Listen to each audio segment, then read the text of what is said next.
Muchas gracias por esta invitación. Voy a procurar ser lo más breve, conciso y claro, porque creo que realmente si hay una virtud que tienen los miembros del CIES, creo que es el heroísmo, y no solamente empresarial, sino el heroísmo de soportar 4 horas de Zoom. Se necesita mucha fuerza, mucho espíritu y mucha solidaridad, mucho amor también al CIES. De entrada, esto. Me alegro que se tome el tema de espiritualidad. ¿Por qué?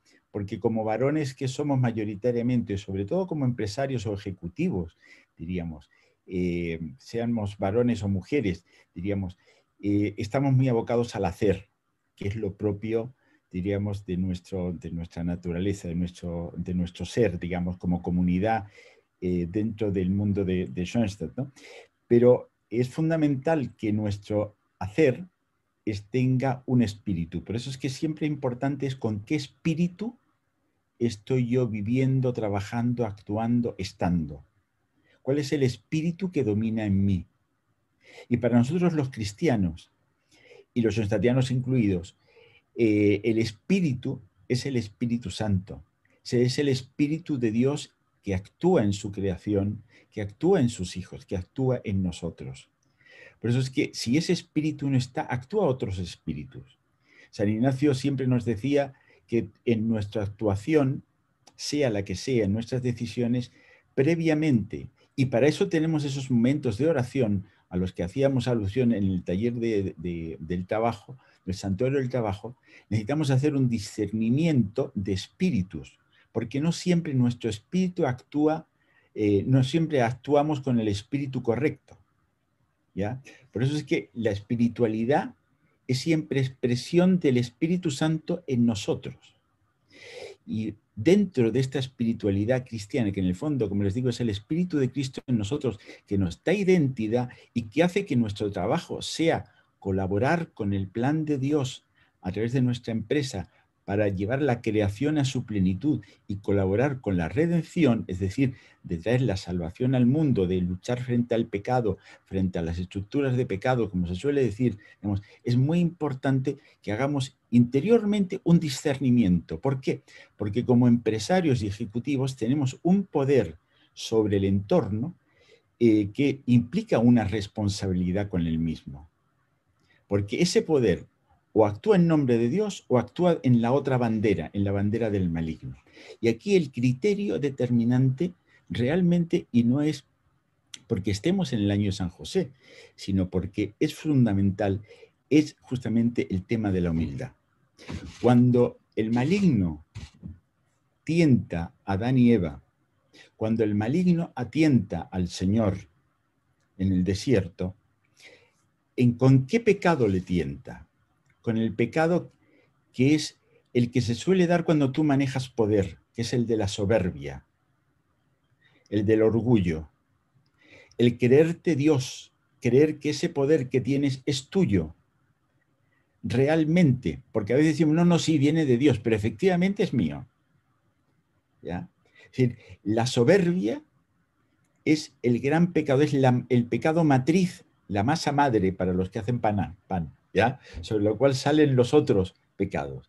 Y el pecado original queda en nosotros, deja esa huella, que es la matriz de todo el resto de los pecados. Siempre nos van a tocar atentar por la soberbia, por el yo, en lugar de Dios. ¿Qué es lo propio de la humildad? La humildad es la que vence justamente a la soberbia. Es el reconocerme que yo no soy Dios, que yo no soy todopoderoso aunque maneje poder, que yo no soy el dueño de nada, sino soy el hijo del dueño de todo. Ese es el ejercicio de la humildad. La humildad no es simplemente un bajar la cabeza y ponerse con cara de extraterrestre, perdonen la expresión, o de un piadoso fuera de la realidad, sino todo lo contrario. La humildad, como dice Santa Teresa, es vivir en la verdad. Y vivir la verdad para un cristiano es vivir como hijos de Dios. Todo en mí es de Dios y todo en mí vuelve a Dios. Y yo le doy cuenta a Dios de los talentos que Él me ha dado. Por eso es que la espiritualidad basada cristiana es la espiritualidad del Hijo. Y el Hijo se sabe por encima de todo humilde. San Agustín tenía una expresión muy buena, muy fuerte, que me gustaría recordarles. Dice San Agustín: la soberbia hizo de los ángeles demonios, y la humildad es la que transforma a los hombres en casi ángeles, yo diría, en hijos de Dios. Es decir, cuando nosotros actuamos, tenemos que hacer ese discernimiento. ¿Estoy actuando desde la soberbia o quizás desde su imagen quizás más vendible del orgullo, o desde mi yo, como nos pueden vender hoy día, sé tú mismo, céntrate en ti, digamos, o desde la vocación del ser hijo de Dios que está al servicio de las personas que Dios me ha dado? Y el liderazgo, ese es el liderazgo schoenstattiano, pero el liderazgo cristiano se basa justamente en esa conciencia de ser hijos de Dios, de ser humildes. Y esta humildad no se consigue simplemente, y esto lo sabemos por nuestra pedagogía schoenstattiana, y este es el segundo punto, y quiero resaltarle, el cómo ser humilde a base de ejercicios de voluntad. En la visión tradicional ascética cristiana se decía, la humildad solamente se aprende a través de humillaciones. La humildad verdadera, ¿ya? Porque podemos poblar la cara, poner los ojos en blanco, bajar, pero nuestro corazón sigue siendo soberbio. No nos olvidemos. La gran mentira es del que aparenta ser, ¿ya? Y es el gran escándalo. Entonces, la humildad, se dice, en la visión tradicional se aprende con humillaciones. Y por eso es que en el punteo que nos da el Santo Padre, hablando de San José, nos habla en un momento determinado de ese realismo cristiano, de ese saber asumir las dificultades, los fracasos, en el fondo como grandes oportunidades para crecer. ¿Pero para crecer en qué? Fundamentalmente en el Hijo de Dios. Porque en el plan de Dios, incluso nuestros fracasos, nuestras humillaciones, nos permiten ser hijos de Dios. Pero esta es la visión negativa de crecer en la humildad, ¿ya? Nosotros no vamos a provocar humillaciones, no vamos a hacer, porque sería, diríamos, un falsear nuestra espiritualidad, un aparentar. Nuestra forma de crecer positivamente en humildad es justamente en tener esos momentos de sabernos hijos de Dios, de saber ser agradecidos ante todo lo que recibimos. Es decir, sabiendo que todo viene de Dios y todo va hacia Dios. En la gratitud de corazón crecemos en humildad, ¿ya? No nos sentimos dueños. En segundo lugar, en la otra dimensión de la oración cristiana, que es en el saber pedir, en el saber experimentar tu limitación, es decir, solo no puedo. Y ahí yo experimento también la humildad en el pedir, ¿ya? Pero también la humildad en el ofrecer. Es poco lo que yo te puedo ofrecer, Señor, pero aquí te lo pongo a tu disposición. Es decir, esas tres dimensiones que son tan propias de nuestra espiritualidad se cultivan positivamente para crecer en humildad, en ser hijo de Dios. Y para nosotros, como ejecutivos y empresarios, lo importante en esto, justamente por lo propio de nuestra tarea, es justamente enfrentar nuestro trabajo desde esa conciencia de ser hijo de Dios, co-creadores con el Padre. Los hechos hablarán por nosotros. Y con esto ya termino, y te quiero terminar con una cita bíblica cuando al Señor le preguntan si Él es el Mesías. ¿Cuántas veces nos preguntan a nosotros, ¿eres tú cristiano? Y no sabemos qué decir, pues sí, somos cristianos por adhesión, por tradición. La respuesta del Señor, ¿se acuerdan cuál es? Mis hechos hablan. Los hechos hablan de nosotros. Y esto es lo propio de nosotros. O sea, podemos instaurar nuestros santuarios, hogares, etc. Pero son los hechos personales los que van a mostrar justamente con qué espiritualidad nosotros vivimos. Y así en ese espíritu estamos siguiendo a Cristo. ¿Por qué? Porque la gran tarea de la Mater, como les decía, no es solamente que le instalemos, que le pongamos una corona, que le digamos que es nuestra reina y que la queremos mucho. La gran tarea es dejarla actuar en nuestras vidas y que haga de nosotros esos Cristos vivos que ella puede regalar a la Iglesia y a la sociedad en este tiempo.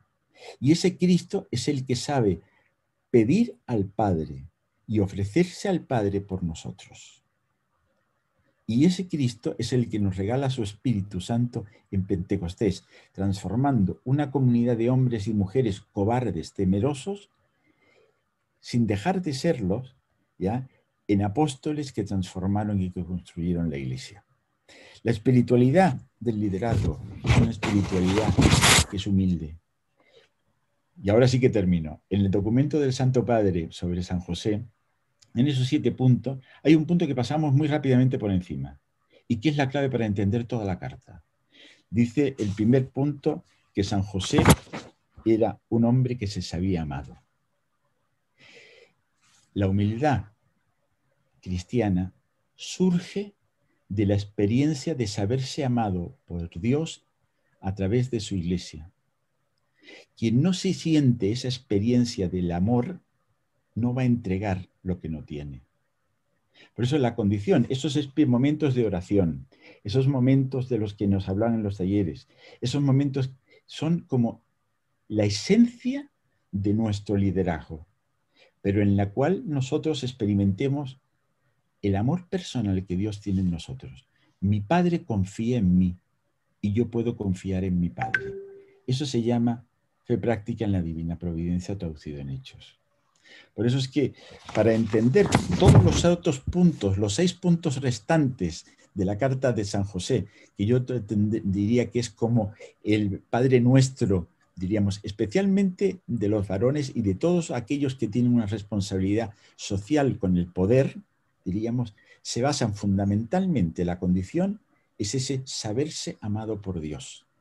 Porque ahí es donde tenemos el seguro de que el espíritu con el que actuamos es el espíritu de Dios y no el espíritu del maligno, que siempre va a tentarnos con la soberbia. Recuerden, cuando actuamos con la soberbia estamos siendo instrumentos del maligno para construir una sociedad. Cuando actuamos desde la humildad, asumimos la bandera de la humildad, en el amor de Cristo estamos construyendo un mundo nuevo, que es lo que la Santísima Virgen espera de nosotros desde sus santuarios.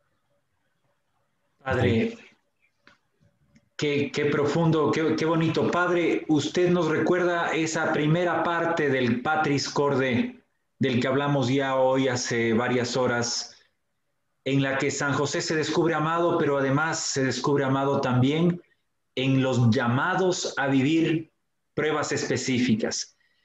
Que podamos nosotros comprender que en estos momentos, como lo hicieron nuestros hermanos de Ciudad del Este, en estos momentos, inclusive la adversidad trae escondido, trae silencioso un llamado del amor del Padre que confía en nosotros como confió en nuestro protector San José. Le acerco un abrazo de agradecimiento en nombre de todos y todos le damos un agradecimiento sumiano, Padre, por esta invitación tan bonita a una vivencia de hijos de la humildad. Para ser padre, como fue San José, tuvo que ser hijo. Y yo quiero romper una barrera, una lanza por el San José. San José, que siempre decimos que es como se dice, el actor secundario, pero fue el que hizo posible que la gran obra de Dios se realizara. Porque María sin San José no hubiera podido salir de Nazaret. Y Jesús sin San José no hubiera aprendido a ser hombre. Por eso que de actor secundario, poco. Muchas gracias, Padre. Muchas gracias. Vale la pena poner esas reacciones, esos corazones. Nos deja muy invitados a comprender que es fundamental todos los días en ese silencio discernir si estamos obrando desde el Espíritu de Cristo o desde cualquier otro que tenga más que ver con nuestra soberbia.